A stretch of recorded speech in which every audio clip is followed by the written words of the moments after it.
아멘. 오늘 우리에게 주시는 하나님의 말씀은 오늘 정말 오래간만에 산상수훈 하던 것을 잠시 멈추고 이 코로나 바이러스 상황 속에서 그리스도인들과 교회가 어떻게 대하는 것이 성경적이고 올바른지를 여러분들하고 조금 나눠야겠다는 생각이 들어서 오늘은 산상수훈을 잠깐 멈추고 오늘 또는 다음 주까지 정도까지 코로나 바이러스 상황 속에서의 교회와 그리스도인의 올바른 자세에 대하여 여러분과 나누려고 합니다. 그래서 여러분과 함께 보고자 하는 본문은 누가복음 15장 20절부터 32절까지의 말씀 보도록 하겠습니다. 누가복음 15장 20절부터 32절까지입니다. 다 찾으셨죠? 신약성경 120쪽 또는 121쪽 그쯤에 있습니다. 누가복음 15장 20절부터 32절. 제가 한 절 여러분이 한 절 교독하도록 하겠습니다. 이에 일어나서 아버지께로 돌아가니라.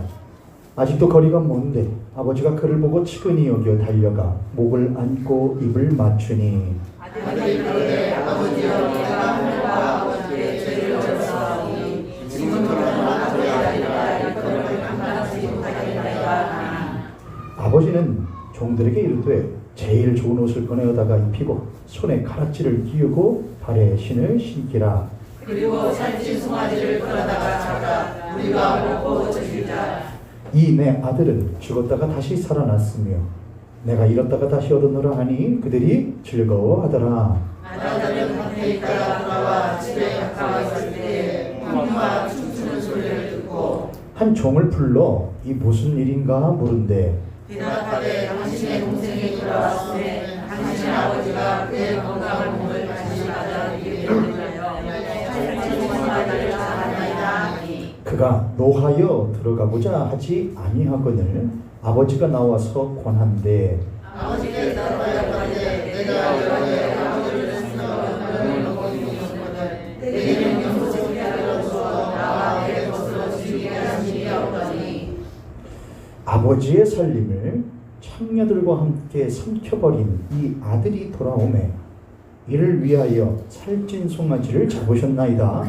아버지가 이르되 이에 너는 항상 나와 함께 있으니 내 것이 다 내 것이되 이 내 다같이 이 내 동생은 죽었다가 살아났으며 내가 잃었다가 얻었기로 우리가 즐거워하고 기뻐하는 것이 마땅하다 하니라. 아멘. 할렐루야.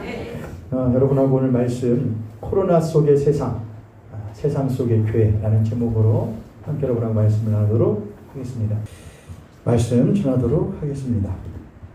2020년을 코앞에 두었었던 2019년 12월에 정체를 알 수 없는 한 바이러스가 출현을 하게 되죠. 그게 어디에서 발생되었다 처음에 그것을 굳이 거론하지는 않겠습니다. 다만 이 바이러스는 2020년 새해 들어서 1월에 처음으로 대한민국이라는 나라에서 확진자가 발생하게 됩니다. 국내인이 아니라 국외인이. 그리고 2020년 2월에 명절을 기점으로 하여서 이슈가 되어지고 오늘 2020년 어제 기준으로 7월 12일 기준으로 누적 확진자 13,373명, 이 중에 완치된 사람 12,144명, 치료 중인 사람 941명, 사망한 사람 288명이라는 아주 큰 결과를 가져왔습니다. 어제 기준으로 우리나라의 확진자는 국내인 15명, 국외인 10명, 해서 25명이 확진자가 발생했다고 합니다. 이러한 수치로서의 결과보다도 이 바이러스의 치명적인 확산력, 감염력, 전파력은 대한민국을 비롯한 전 세계에 큰 영향과 변화를 가지고 왔습니다. 마스크와 손소독제, 또 그리고 체온계는 바이러스 발생 대비 이전과 비교해서 적게는 1.5배에서 많게는 2~3배까지 가격이 폭등을 하고 판매가 되었고, 이러한 것들은 단체와 개인 또 가정과 어떤 건물들마다 이제는 생필품이 되어 버렸습니다. 사람들은 쉽사리 악수를 하기가 어려워졌고 서로를 얼싸안기가 두려워졌으며, 사람들이 밀집되어진 장소나 공간은 이제 공포나 기피의 대상이 되어 버렸습니다. 바이러스 발생 초기 당시 대한민국의 정부와 지자체는 투명한 공개 정보와 빠른 정보의 개선, 발빠른 방역과 위생시설 관리, 그리고 뛰어난 의료시설의 대중화를 통해서 바이러스의 통제의 기틀을 마련해 주었습니다. 그리고 대한민국의 국민들은 이러한 정부와 지자체의 기틀을 위해서 적극적으로 협력하여 전 세계가 공히 주목하고 인정하는 코로나 바이러스에 대한 성공적인 방역 국가로서, 또 그러한 사례로서 거론되어지고 있게 되었습니다. 이러한 정부와 국민의 협력으로 인하여 우리는 좀 전에 말씀드렸듯이 국내 발생자 20명이구만요. 20명, 해외 발생자 15명에서 35명이네요. 35명이라는 전 세계적으로 놀라운 결과를 현재 유지하고 있습니다.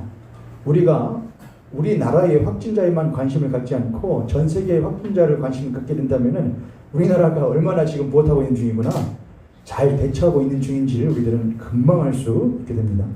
미국이나 러시아, 중국, 브라질 같은 경우에 또 정보 공개가 투명하지 않아서 확진자가 몇 명 발생하는지도 알 수 없는 그러한 땅들도, 나라들도 많다는 걸 생각하며, 또한 확진자가 발생하여도 그들을 다 수용할 수 있는 의료시설과 시술과 또 인원이 부족한 나라들을 보면 우리나라가 얼마나 안전한 국가인지를 알 수 있게 됩니다. 이러한 놀라운 결과는 결코 그냥 주어진 것이 아니었습니다. 우리의 일상의 많은 변화와 불편을 감수해야 했고, 인구 5천만의 사람들 안에서 크고 작은 다툼과 마찰이 빚어졌고, 우리들은 그런 것들을 감당해야 했습니다. 이러한 불편과 변화 그리고 마찰은 대한민국에 살아가고 존재하는 오늘날 이 시대의 그리스도인들과 교회 공동체에게도 동일하게 적용되어져서 오늘 우리는 예배드릴 때에 마스크를 꼭 착용해야 하고, 요즘에 그런다면서요, 버스 탈 때 마스크 못하면, 마스크 안 쓰면 탈 수가 없대요. 그런 일도 많다고 하더라고요. 버스에 탔는데 다른 사람한테 뭐라고 했다고, 왜 마스크 안 쓰냐고 해가지고 싸움이 나기도 하고, 승차 못하게 하는, 승차를 거부한 버스 기사를 폭행하기도 하고, 지하철에서도 그러고요. 근데 마스크도 어떻게 써야 된대요? 마스크 쓸 때 이렇게 쓰시는 분들이 있죠. 어디에다가 이거를 이제 턱보호대예요? 왜 턱에다가 끼고 다니는 분들이 계시지 모르겠죠. 왜 턱에다 낄까? 그래도 안 불편한 거죠. 귀가 아프더라고요, 땡기는 게. 턱에다. 아니면은 어디를 빼고, 코를 빼고. 아니, 코로는 비말이 안 나가잖아. 코로도 나갈 수 있대요. 그래서 완벽하게 막는 불편을 예배드릴 때 우리는 감수해야 하고, 성도의 교제 시간 가운데에 서로 악수하고 얼싸는 일을 할 수가 없고, 심지어 예배도 이제는 무엇으로 현장에서 함께 모여 예배드리는 것이 이제는 감지덕지하고 감사할 지경까지 오게 되었습니다. 저는 이러한 시점에서 여러분과 제가 이 코로나 바이러스 속에서 교회와 그리스도인이 어떠한 자세를 가져야 되는지에 대해서 한번 좀 확인해야 될 필요가 있다고 생각을 했습니다. 그래서 여러분들하고 어떻게 말씀을 전할까? 사실은 제가 이거를 할 생각이 없었거든요. 성도님께서 잘 아시리라, 저보다 더 기준이 명확하시리라 생각을 했는데, 어저께 저희 아내가 저한테 어떤 한 후배 목사의 페이스북이라는 데가 있어요. 여러분, 페이스북. 핸드폰에 어플이 있죠. 페이스북에 제 후배 어떤 목사가 올려놓은 것을 저한테 알려줬거든요. 어떤 기사였던 모양이에요. 기사라기보다는 누가 이렇게 올려놓은 글이었는데, 그 글에 대해서 그 후배 목사가 뭘 했느냐? 공유를 했다 이거죠. 공유를 했더라. 좋은 것은 못할 수 있죠. 공유할 수 있죠. 그래서 제가, 근데 저한테 말하는 거면은 안 좋은 거예요. 안 좋은 거니까 지금 말하는 거예요. 그래서 무슨 내용인데 해서 봤더니 그 요지는 그렇습니다. 대한민국에 있는 교회들이 얼마나 이 코로나 바이러스 상황 속에서 방역과 위생에 철저하게 못했는데 협조하고 대응해 주었는데 지금 이 시점에서 뭐를 때려? 정규 예배 외에 모임에 뭐를 때려버려? 금지를 때려버려? 이거 이럴 수 있어? 라고 하는 것이었어요. 그럼 너네들은 잘 지키냐? 하면서 그 기사는 정세균 총리나 또는 여권의 인사들을 한 사진으로 하나씩 올리면서 너희들도 무엇하면서 제대로 안 하면서 왜 교회한테만 똑바로 지키라고 말하고 금지를 강요해. 그런 것이었습니다. 금요일 날 문자가 하나 왔는데 기독교 대한성결교회 총회에서 내놓은 공고문이었고 선포문이었어요. 무엇이냐면은 기독교 대한성결교회 총회는 현 시국에서 대한민국 정부가 교회에 대하여 정규 예배 외에 어떠한 모임도 뭐도 금지시키는 것에 대해서 강력하게 못한다. 유감을 표명하는 바이다. 문자를 확 이걸 싸잡아가지고 누구한테 던져버릴 수도 없고요. 화딱지가 나서요. 저는 생각을 했어요. 기독교 대한성결교회 총회라는 것이 내가 기독교 대한성결교회 목사라는 게 순간 부끄럽고 수치스럽다는 생각을 했어요. 이것을 제가 밖에 그 누구에게라도 나가서 저희 교단에서 이렇게 유감을 표명했더랍니다. 주변에 길 지나가던 어떤 사람에게 물어본다고 하여도 저는 그것을 자랑스럽다고 여길 수가 없을 것 같다고 생각을 했습니다. 저희 교단만 그런 것이었는가 봤더니 그런 것이 아니라 다른 교단들도 그렇게 말하더라고요. 아이 목사님이 뭐 얼마나 잘났고 목사님이 얼마나 똑똑해서 똑똑한 목사님들 공부 많이 하고 목회 생활 많이 한 분들 다 그렇게 해서 내놓은 것인데 그렇게 너무나 못하지 마세요. 반발하고 그거에 대해서 부정적으로 하지 마세요. 아닌 건 아니죠. 이런 거에 대해서 우리는 명확하게 구분할 필요가 있어요. 그럼 어떻게 되느냐? 항상 혼란스러운 상황과 어지러운 상황 가운데서는 가장 중요한 게 있어요. 무엇에 충실하면 된다? 기본에 충실하면 돼요. 뭐가 기본이냐? 뭐가 중심이냐? 그리스도인의 정체성이 뭐냐? 교회가 왜 존립하고 존재해야 되는 거냐? 그거에 대해서 분명하게 알고 있으면, 기본을 알고 있으면은 우리가 무엇할 필요가 없느냐? 이거 어떻게 해야 돼? 어디 교회는 예배 드린다는데, 어디 교회는 또 예배 안 드린다는데, 우리는 어떻게 해야 된다는데, 혼란스러울 필요가 있다 없다? 없어요. 사실 어쩌면은 일반 성도들은 무엇할지도 모르는데 혼란스럽지 않을지도 모르는데 목사들만 혼란스러워 하는지도 모르겠다는 생각을 저는 하고는 합니다. 모르죠. 걸려진 것이나 얽힌 것들이 많아서 원래 그래요. 사람들이요. 무엇하면 얽히기 많고 걸려있는 것들이 많으면 머리가 못해져요? 복잡해져요. 왜요? 뭐를 해야 되니까요. 수계산을 해야 되잖아요. 이렇게 하면 저게 되고 이렇게 하면 저게 되는데 이것이 우리들에게 득이 되냐 실이 되냐 그런 걸 생각할 필요가 있어요 없어요? 그런 생각할 필요가 없어야 되는 거예요. 간단해야 돼요. 단순해야 돼요. 뭐가 중심이냐 뭐가 기본이냐. 그래서 그러한 교회들을 보고 또 그리스도인들을 가만히 보고 있다가 하나님 우리 모형교 성도님들하고 이거에 대해서 한번 말씀을 나눠야겠는데 어떤 성경 말씀 본문을 가지고 나눠야 될까요? 가만히 앉아가지고 생각을 했어요. 하다가 이 말씀이 가장 적절하겠다고 생각이 들어서 오늘 우리 이 본문을 들었습니다. 오늘 누가복음 15장에는 무슨 비유가 나오느냐? 돌아온 탕자에 대한 비유의 이야기예요. 한 허랑방탕한 아이가 있다. 둘째 아이다. 아들이 둘 있는 집에 둘째 아들이다. 근데 그 아들이 허랑방탕한 삶을 살고 싶은데 무엇이 없어. 돈이 없어서 자기 아버지에게 가. 아버지, 나중에 아버지 못하고 나면 돌아가시고 나면 어차피 나한테 물려질 내 몫에 재산이 있지 않습니까? 상속물이 있지 않습니까? 그거 미리 나에게 무엇해 주십시오? 가불로 땡겨 주십시오. 그럼 내가 그거 가지고 내 마음껏 쓰다가 쓰렵니다. 이렇게 한 것이죠. 아버지가 그 돈을 주었을까요? 안 주었을까요? 아버지는 그 돈을 주고 그 둘째 아들이 가는 것을 막지 않았습니다. 여러분 여기서도 우리가 하나 알 수 있는 것이 있습니다. 가는 사람 붙잡을 수 없습니다. 집 나가는 자식 절대로 쉽사리 붙잡을 수 없습니다. 마음 떠난 사람 쉽사리 잡을 수 없습니다. 아버지는 그거를 아셨던 모양입니다. 아버지는 둘째 아들에게 나중에 죽고 나면 남겨줄 상속물을 주고 떠나 보냅니다. 그 아들은 허랑방탕한 삶을 살다가 나중에 핍절하게 되어 돼지를 치다가 돼지가 먹는 쥐염 열매를 주워 먹다가 번뜩 깨닫게 됩니다. 내가 왜 이따위로 살아야 하는가? 내 아버지의 집에는 먹을 것도 풍성하고 종들도 많은데 내가 왜 이렇게 살아야 되는가? 누구에게로 돌아가자? 아버지에게로 돌아가자. 그러나 가서 아버지한테 아버지를 무엇이라 부르기는 아버지라 부르기는 염치 없고 아버지에게 아들이라 다시 불름 받기는 염치 없으니 무엇 삼아달라 하자? 나를 아버지의 종 삼아달라고 하고 입에 풀칠이라도 하자라는 마음을 가지고 둘째 아들이 돌아갑니다.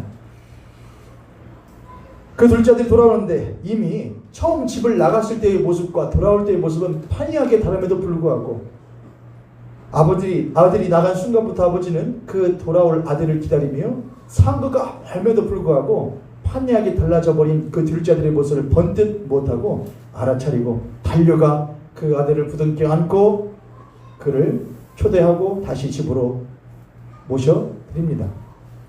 그리고 그를 무엇이라 부르지 않고 종이라 부르지 않고 아들이라 부릅니다. 저만 보세요 여러분. 아들이라 부릅니다. 그리고 무엇을 열냐? 잔치를 열죠. 그런데 이 성경이 말하고자 하는 건 여기에 있는 게 아니에요. 둘째 아들이 돌아온 것이 잘했다. 그거보다 더 중요한 게 있어요. 왜냐하면 이것은 세리와 창기들에 대하여서 그들의 친구 되어주고 그들의 편을 들어주는 예수를 보고 바리새인들과 사두개인들이나 율법 종교 지도자들이 뭐라고 했거든요. 저 세리와 창기들의 친구이고 저 죄인들의 친구들인 저 예수 그렇게 말했거든요. 그들에 대해서 하는 말이었어요. 그러면서 이렇게 합니다. 둘째 아들이 잔치를 열고 있는데 아버지를 통해서 그 소리를 듣고 있던 누가 큰아들이 와서 종에게 물어봅니다. 이게 무슨 소리냐? 당신의 집 나갔던 동생이 무엇했는데 돌아왔는데 당신의 아버지가 너무나 기뻐서 뭘 열었습니다. 잔치를 열었습니다. 그 형이 어떻게 했을까요? 보고 싶었던 내 동생, 그리웠던 내 동생, 돌아온 내 동생, 어서 나도 그 잔치에 못해야지, 참여해야지, 함께해야지, 나도 가서 부둥켜 안고 얼싸 안고 잘 돌아왔다고 고생했다고 이놈의 새끼야 해야지 라고 했느냐? 그러지 않고 뭘 했느냐?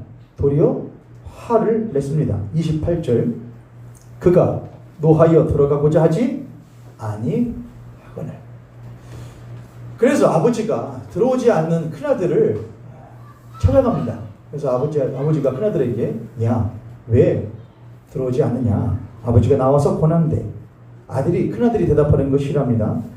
아버지께 대답하여 이르되 내가 여러 해 내 동생이 여러 해 당신의 재산물 가지고 화랑방탕하게 소비하고 살 때 나는 여러 해 아버지를 섬겨 당신의 명령을 어김이 없고 난 열심히 살았는데 불구하고 내게는 염소 새끼 하나라도 주어 나와 내 벗이 놀고 쉴 수 있게 즐기게 하신 일이 없었거늘 아버지의 살림을 창녀들과 함께 삼켜버린 이 아들이 돌아오매 이를 위하여 살찐 송아지를 잡으시던데 아버지 당신 제정신이십니까? 지금 이 말을 누가 하고 있는 것이냐?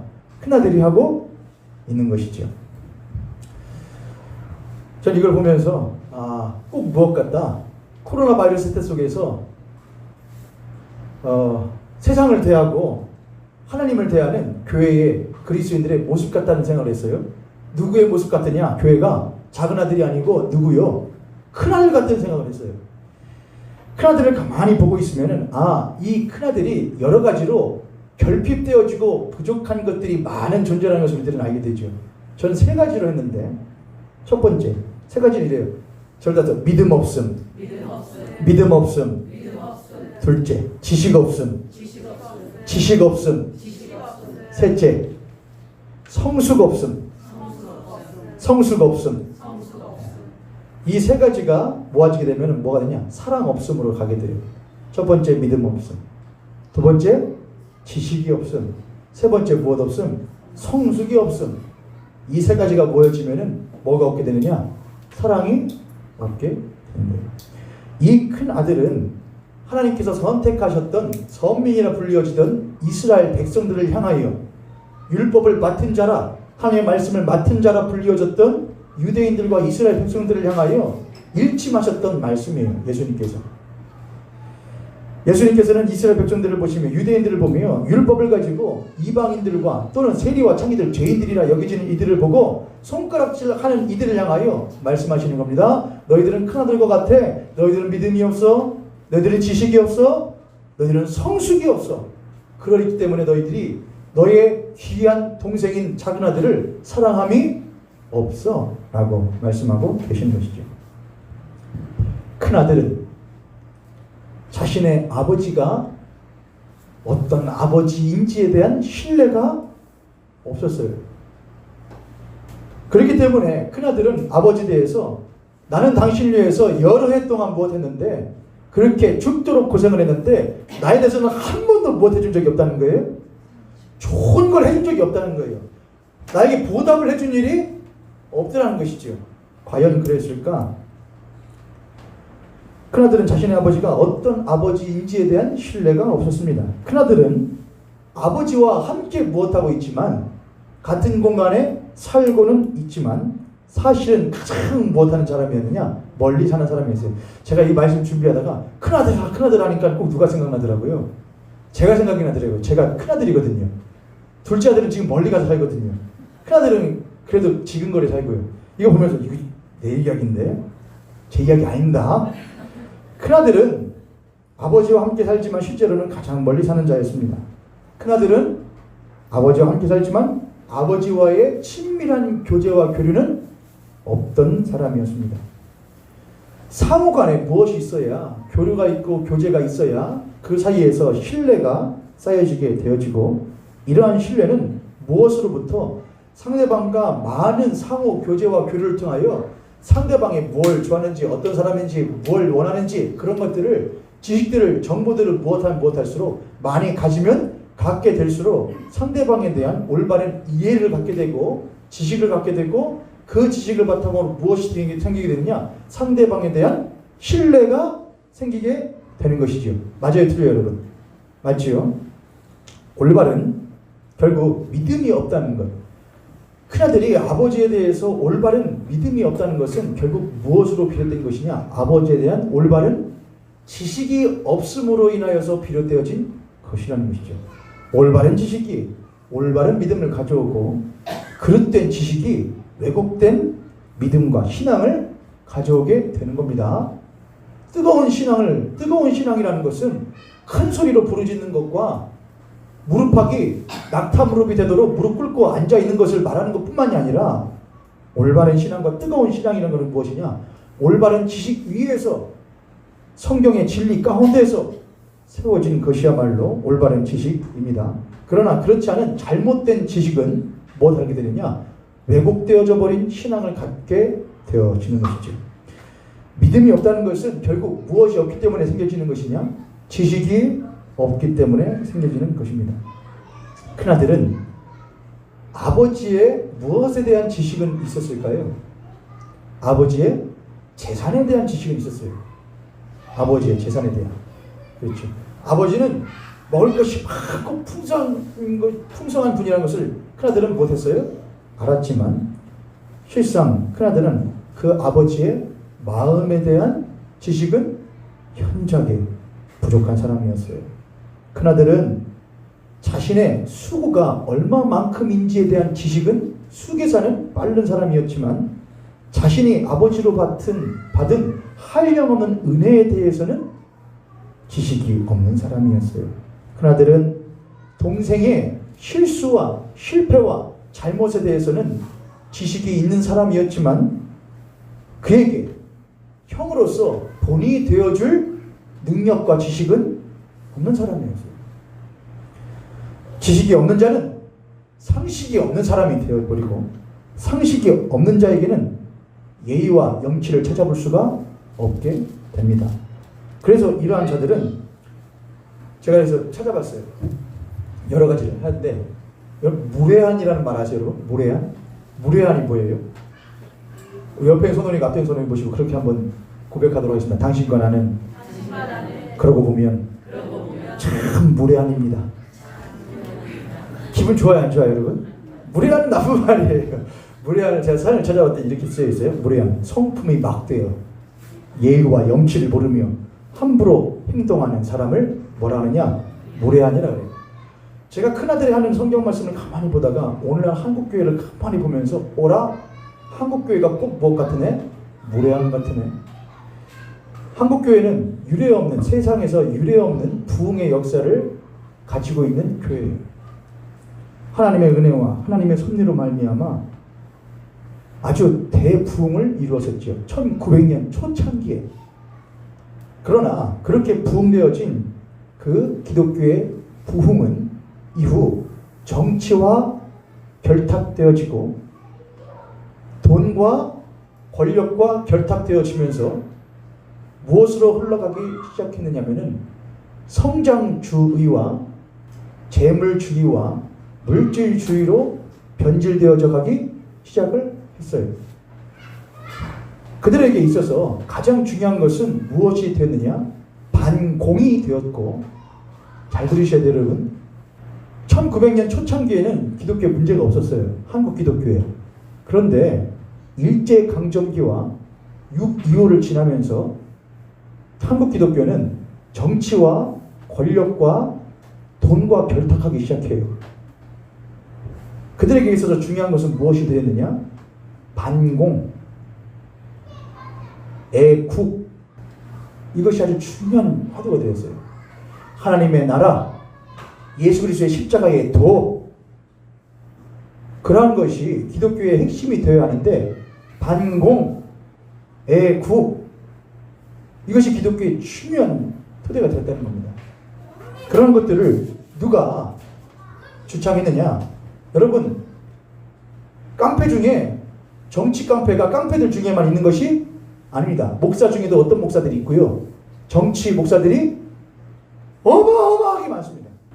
어떻게 정치에 줄을 대고 그 권력에 기생하여 때로는 정치인들과 권세자들에게 교회의 세를 과시하며 떵떵거리며 때로는 표를 가지고 협박을 하기도 하고 회유를 하기도 하며 교회에 필요한 이권을 못해 나가기도 하는, 따나가기도 하는 더러운 잡스러운 것들이 한국 기독교의 1900년 초반 중반대에 매우, 그런데 여러분 아시다시피 논내 뭐는 잘 자라지요. 김도 안 매주고 뭣도 약도 안 쳐줘도 뭐는 잘 자라지요. 가라지는 피는 잘 자라죠. 잔디밭에 잡초는 잘 자라죠. 마찬가지로 주님 보시기에 반드시 뿌리 뽑혀져야 될 그 더러운 것들이 그렇게도 득세를 했고 영향세를 떨쳤으며 한국 기독교에서 마치 그것이 무엇인 것 마냥 정설이고 정통인 것 마냥 치부되어진 시대가 그때로부터 시작하여 오늘날 2020년 이때까지도 여전히 못해져 오고 있느냐? 이어져 오고 있습니다. 그들은 처음에 1900년 초창기에 한국 기독교에 몇 명의 그리스도인들이 있었겠습니까? 해외에서 선교사들이 들어와, 성결교단 같은 경우에는 카우만과 길보린이 들어와, 해외에서 들어와 몇몇의 소수의 그리스도인들이 뜨거운 신앙을 가지고 신앙생활을 했었던 그것이 이제 한국 기독교의 기독교인들이 몇만이라던데, 100만이라던데, 1000만이라던데, 몇 만인지 관심 없어요. 중요한 것도 아니니까요. 1000만이라던데 이제는 그들이 무엇이 되어서 머릿수들이 많아지고 교회들이 지역마다 있고 표신들이 있다 보니까 무엇하기 시작하느냐? 마치 자기들이 이제는 어느 정도 사회에 영향력을 끼칠 수 있는 존재라는 착각을 하기 시작했어요. 교회가 세상 가운데에 미치는 영향력은 예수 그리스도의 십자가의 진리로부터 나오는 것이고, 그리스도인들이 세상 가운데에 영향을 끼치는 것은 예수 그리스도의 십자가를 믿음으로 말미암아 대속받은 사람의 삶이 얼마나 기쁜 것이고 하나님과 동행하는 삶과 성령 안에서 행하는 삶이 얼마나 복된 것인지를 경험한 가운데서 나오는 삶의 모습이었어요. 그것이 그리스도인들이 세상 가운데에 보여주는 영향력이어야 했어요. 예수 그리스도는 정치인들과 손잡지 않았고 돈 있는 자들과 손잡지 않았고 그 권세와 그런 것들을 이용하여서 자신들의 제자들을 삼거나 사람들을 선동하려고 하신 적이 한 번도 없었습니다. 오히려 그들은 그렇게 세우려고 하는 사람들을 떠나셨고 부인하셨고 거절하셨는데, 오늘날은 뭐로 가도 서울이면 된다, 과정이 어떠하든지 간에 결과만 못하면 된다, 좋으면 된다라는 편협하고 왜곡되어진 천박한 신앙과 그런 것들을 신학이란답시고 모든 것을 싸잡아서 하나님께 영광 돌린다는, 교회가 크게 되어도 영광, 교회가 작게 되어도 영광, 말도 안 되죠. 교회가 크게 되어도 영광, 작게 되어도 영광이 절대로 아니에요, 여러분. 크게 되고 작게 되고가 중요한 것이 아니고, 교회가 무엇해야 되는데 본질이 살아있어야 되고, 교회가 그 본질로 말미암아 살아 역동하는 교회가 되어야 되는데, 크면 영광, 작으면 영광, 넓어지면 영광, 많아지면 영광. 철저하게 교회가 무엇인지, 그리스도인이 무엇인지에 대한 지식이 없기 때문에 그 지식이 없음으로 말미암아 무엇이 상실되어졌고, 상실이 상실되어졌고, 상실이 상실되어진 교회와 그리스도인에게서는 예의와 염치를 찾아볼 수가 없게 되어 오늘날 교회는 세상으로부터 무엇이라 일컬음받는 성품이 막대어 예의와 염치를 모르며 함부로 행동하는 무례한 같은 교회가 오늘날 대한민국 사회에서 되어버리고 말았습니다. 여러분, 제가 가만히 생각해 보는데 여러분 생각하시기에는 어떠세요? 저는 이번에 감염병 감염 무슨 법 따라서 몇 조 몇 항에 따라서 정규 예배외 이것들을 금한다. 그 말을 딱 들었을 때에 무슨 생각을 해야 될까요, 여러분? 그리스도인들이요? 자, 한번 여러분에게 여쭐게요. 정규 예배외 코로나 바이러스 사태의 종식을, 빠른 조속한 종식을 위하여 정규 예배외 소모임이나 다른 여타 모임을 금지한다. 이걸 들었을 때 여러분 생각은 어떠셨어요? 마음은 어떠세요? 좋았다. 그러셨어요. 좋았다. 기뻤다. 그러신 분들은 없겠지. 이게 웬일이요? 그러신 분 없을 거예요. 옳다고 생각하신 분. 그렇게 해야지. 그러면 이건 좀 너무하다고 생각하시는 분 없으셔요? 이렇게 교회를 사랑하며 예배를 귀히 여기시는 분들이 이렇게 없으시는 분. 그러니까 그렇다니까요. 일반 성도님들이 훨씬 더 못하다니까요. 예의와 염치를 안다니까요. 근데 목사들이 예의와 염치가 없다니까요. 얽힌 게 많아서 그래요. 잃을 게 많아서 그래요. 그 막 이야기가 딱 나왔을 때에 먼저 들어야 되는 생각이 뭐예요? 그래, 조속한 뭐를 위하여, 종식을 위하여 뭘 해야지? 다 드리지 말라는 것도 아니잖아요. 주일 예배 드리라는 거잖아요. 수예배 드리라는 거잖아요. 금예배 방역 철저히 위생 철저히 드리라는 거잖아요. 다만 그 외에 방문 판매나 뭐나 아무튼 소모임이나 그런 것에서 계속 못하니까 발생하니까 그런 것들은 왜요? 아무래도 그런 거 하면은 느슨해지게 되잖아요. 방역이라는 게요. 그래 최대한 그런 것들은 자제해달라고 못하는 거예요. 그건 사실요. 바보들이에요. 그건 교회를 오히려 못해주는 건데 보호해주는 거예요. 보장해주는 것이고요. 그런데 뭐라 그래요? 예배를 방해한대요. 종교 탄압이래요. 그러면서 징징거리기를 시작해요. 제 귀엔 징징거림이었어요. 우리가 얼마나 지금까지 코로나 바이러스 사태 속에서 얼마나 방역 철저히 하고 우리도 예배 최대한 안 드리고 얼마나 많이 했는데 그런데도 불구하고 금지를 해? 저는 그걸 들으면서 큰아들 생각이 났어요. 내가 아버지를 위해서 몇 해를 고생하고 몇 해를 수고하고 몇 해를 했는데 나를 위해서는 뭘 안 해주더니 잔치 한 번 안 열어주고 친구들을 불러서 고기 한 번 안 잡아주더니 저 돌아온 탕자 오니까 잡아주니까 징징거리는 거죠. 어떤 자식이에요? 배은망덕한 자식이죠. 그 큰아들이요. 우리가 하나님에 대해서 그래야 되는 거 아니에요? 하나님, 오늘날 이 시대 가운데에 코로나 속의 세상과 세상 속의 교회가 어때야 됩니까?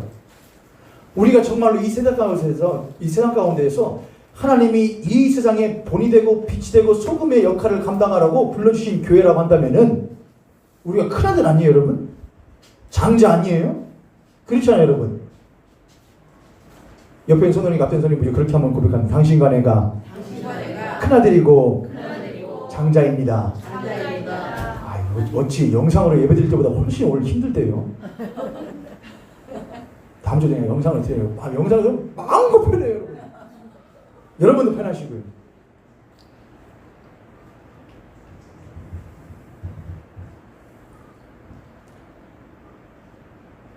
우리가 큰아들이고 장자예요. 그러면은 우리가 맨날 여러분 자녀들에게 가르칠 때 그러잖아요. 큰 놈하고 작은 놈이 싸워요. 누구한테 많이 뭐라 그래요? 큰 놈한테 뭐라 그래요? 그럼 큰 놈한테 왜 뭐라 그래요? 네가 뭐니까? 네가 형인 게, 네가 언니인 게. 그런데 무례한으로 자라는 큰아들이 나중에 미성숙하게 되면 어떻게 뭐라고 그래요? 자라서 맨날 우리 아빠 엄마는 맨날 누구한테 뭐라고 하고 맨날 나한테만 뭐라고. 이놈의 새끼야, 엄마 아빠가 너를 무엇 할만하니까, 믿을만하고 할만하니까 시켜주지, 그게 너를 향한 신뢰고 사랑인 걸 너는 모르고 맨날 뭐라고 한 잔소리만 들리냐? 그걸 보고 우리는 이놈의 새끼, 나이는 먹었는데 뭐를 못했네? 성숙하지를 못했네, 그렇게 생각을 하잖아요. 똑같은 거예요. 하나님이 우리를 부호로 삼아주셨는데, 야, 교회야, 사람이 많고 적은 게 문제가 아니고, 교회가 크고 작은 게 문제가 아니고, 적든 크든 많든 적든 간에 교회를 내가 세상 가운데 뭐로 삼았다? 장자여 큰아들로 삼았다. 무엇이 그리스도인이며 무엇이 하나님을 믿는 사람의 삶인지를 보여주어라. 기껏 해놨더니 교회가 뭐라 그래요? 맨날 우리한테는 뭐라 그래? 나는 할 만큼 했는데, 포기했는데, 너희들이 뭘 포기했는데?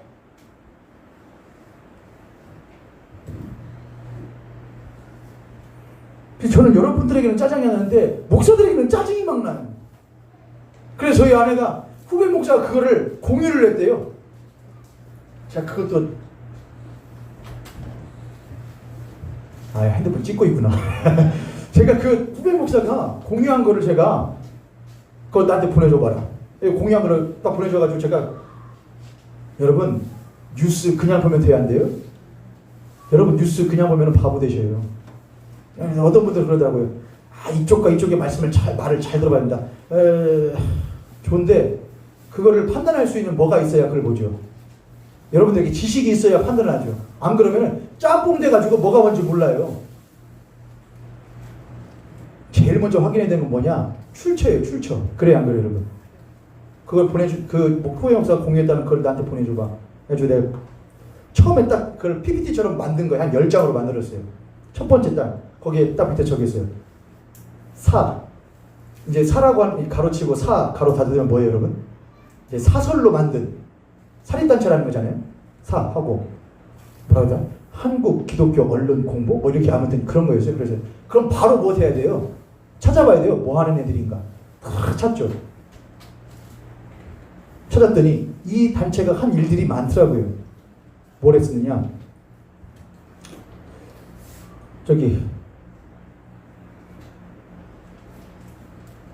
제가 어저께 그것 때문에 여러분 줘보세요. 제가 하고서는 막 집에서 말씀 준비하다가 열이 받아가지고, 한국 교회 언론회, 마치 뭘 대표하는 것 같잖아요. 한국 교회를 대표하는 것 같죠. 근데 얘네들이 뭘 한다는 얘기가 여기 안 나와요.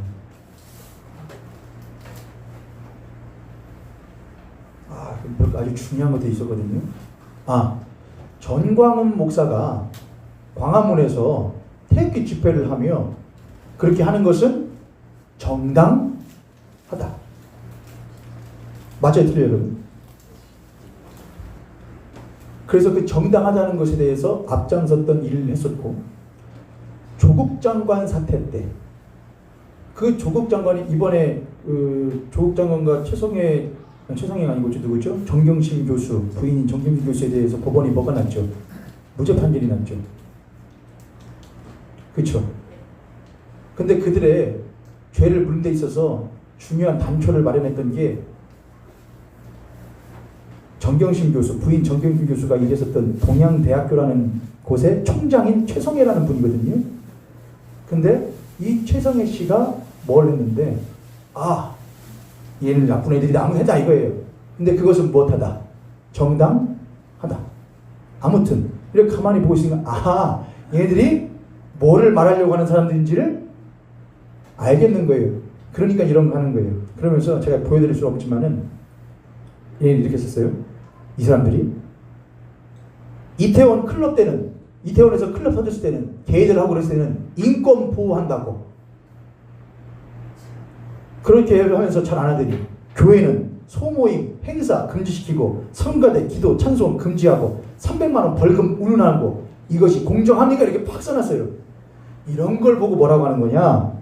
선동이라고 하는 겁니다, 여러분.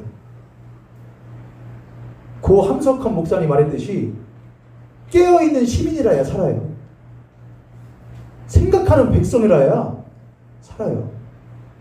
이런 거 보고서 여러분 절대로 누구한테 유포하거나 하지 마세요. 여러분. 가끔 보면은 저한테 그런 거 보내주시는 분들이 있거든요. 제가 지인들이고 저와 관계들이 있기 때문에 뭐라고 안 하지만은 선동되는 거예요. 알지도 못해가지고. 비례 원칙에 있어서 교회가 언제 정부가 비례 원칙에 했어요? 안 했다고요.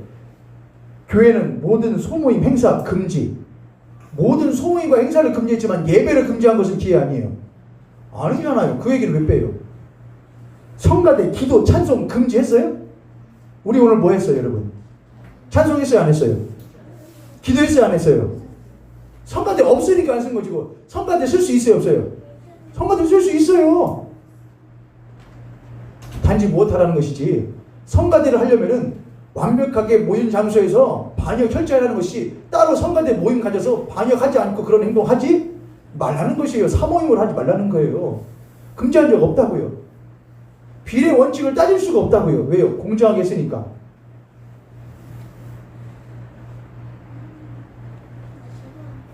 정부기관, 군의 식당을 포함한 음식점, 예식장, 극장, 운동시설, 유흥시설, 룸사롱, PC방, 콜센터, 학원, 밀집대중, 교통 모두 금지하셨나요?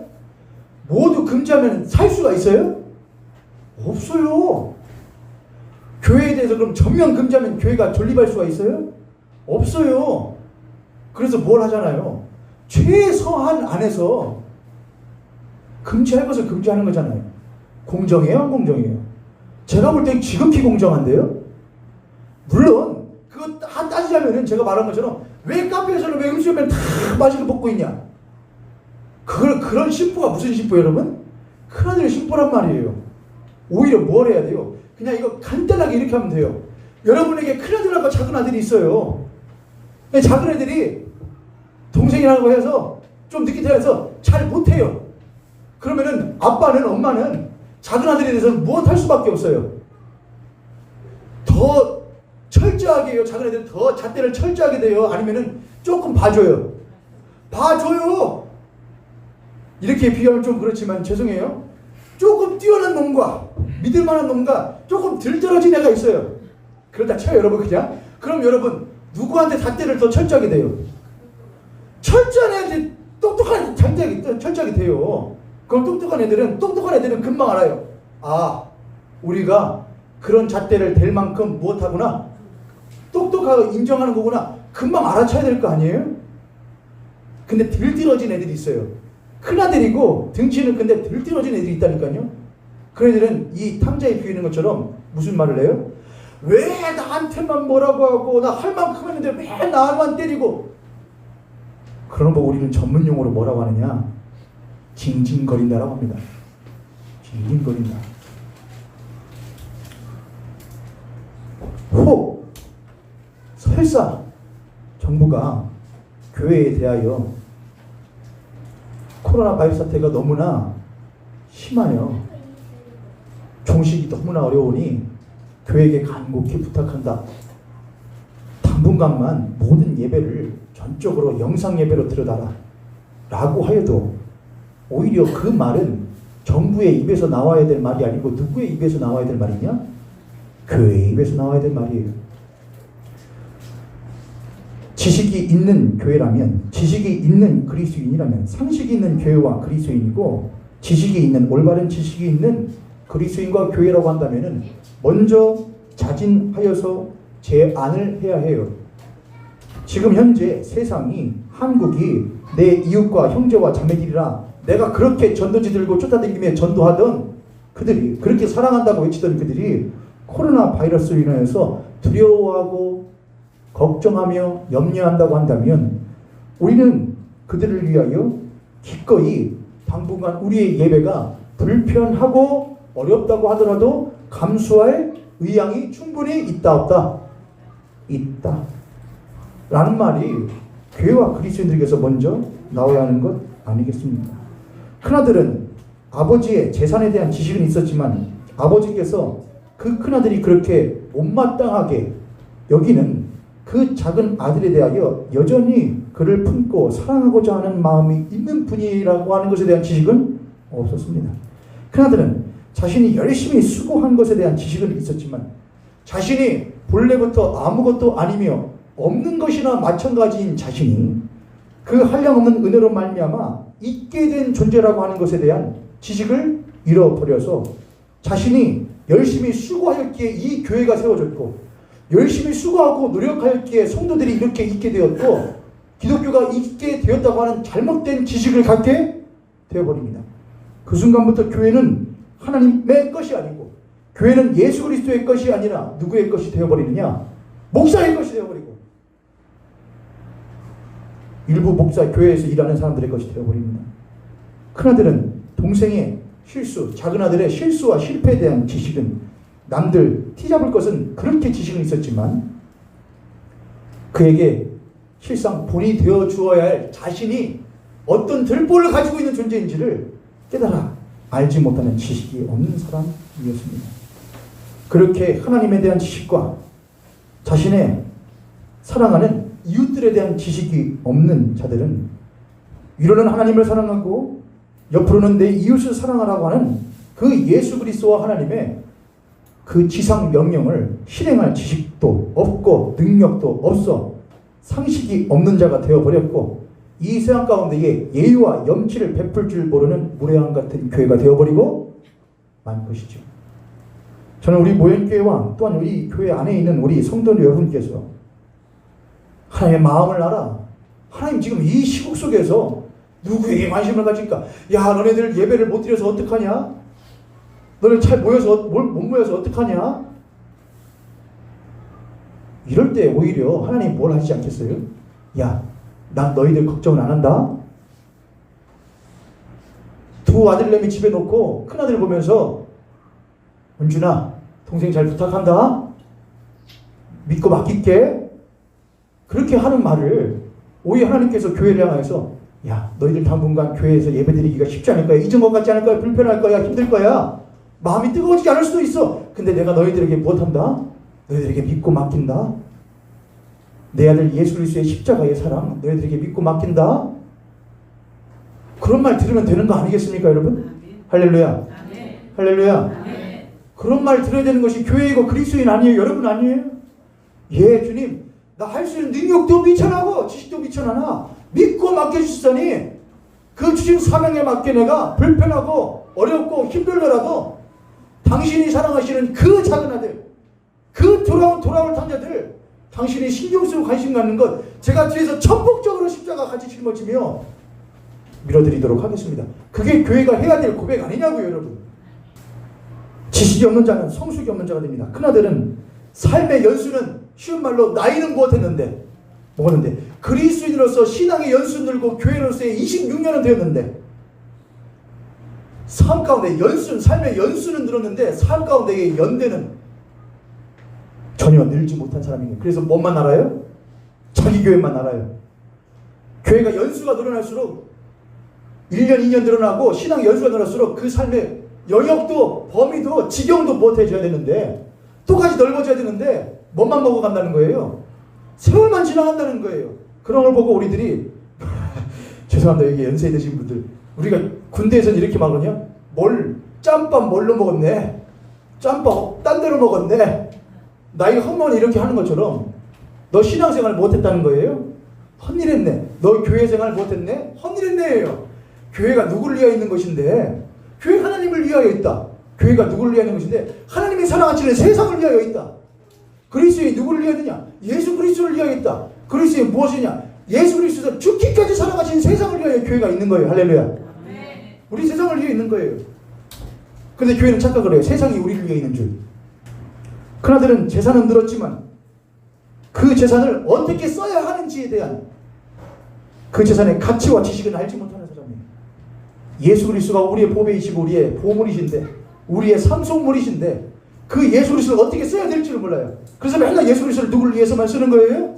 우리 교회 부흥하게 해주십시오. 교회 성도들게 해주십시오. 우리의 안위를 보장해 주십시오. 얘야, 너는 나와 늘 무엇하지 않냐냐? 함께 있지 아니하냐? 그럼 된 것 아니냐? 안 떠나지 않냐 내가 너를. 그는 재산은 늘었는지 몰라도 그 재산을 어떻게 써야 되는지에 대한 가치는 알지 못하는 미성숙한 자였어요. 큰 아들은 호칭은 무엇이었는데 큰 아들이었는데 그 마음에 씀씀이나 작은 아들을 대하는, 이웃을 대하는 태도는 전혀 그 호칭에 걸맞지 않는, 오히려 작은 아들보다도 더 못한 집 안에 있던 탕자와 같은 자였습니다. 믿음이 없고 지식이 없고 성숙이 없는데 어떻게 사랑이 있을 수가 있겠습니까? 그래서 오늘날 교회에서는 사랑을 찾아보기 힘들며 세상은 교회들에게서 사랑을 찾으려고 하지 않습니다. 세상은 오히려 이런 코로나 바이러스 상황 속에서 교회에게 뭘 하느냐, 사랑을 요구하는 것이 아니라 오히려 상식을 요구합니다. 사랑해달라는 건 요구도 안 해요. 야, 너희들 생각이나 똑바로 하고 뭐가 옳고 그른지나 똑바로 판단이나 해. 내가 너희들 보니까는 너희들 광신도 같아라는 말 하는 거예요. 어찌 크신 하나님의 사랑을 우리가 경험하였다 할 수 있겠으며 우리가 그 사랑을 보여주며 또한 전한다고 할 수가 있겠습니까? 세상에. 어찌 돌아온 작은 아들을 얼싸안고 그 춤추시는 아버지와 함께 우리가 똑같이 같이 얼싸안고 춤추는 교회가 어찌 될 수가 있겠습니까? 사랑하는 무인교 성도 여러분, 형제와 자매 여러분, 하나님이 어떤 분이신지에 대한 올바른 지식이 있으신 여러분들 되시기를 주님의 이름으로 축복합니다. 아멘. 그 하나님이 어떤 분이시며 그 하나님이 무엇을 사랑하시며 무엇에 관심이 있으신지를 아는 지식이 있을 때에 여러분에게 그 하나님에 대한 뜨거운 신뢰가 회복되어질 수 있기를, 믿음이 회복되어질 수 있기를 주님의 이름으로 축복합니다. 아멘. 그 믿음에 기반하여 여러분의 신앙이 성숙한 신앙, 예수 그리스도를 닮은 신앙이 될 수 있기를 축복합니다. 아멘. 그리하여 여러분들로 하여금 세상이 교회에 깃들려 있는 하나님의 사랑을 엿볼 수 있는 놀라운 역사가 일어날 수 있기를 주님의 이름으로 축복합니다. 아멘. 아멘. 아멘. 옆에 손님 같은 손님 모시고 그렇게 한번 축복하도록 하겠습니다. 당신과 내가 하나님 앞에 지식 있고 믿음 있고 성숙한 사랑 있는 교회와 그리스도인이 되기를 원합니다. 아멘.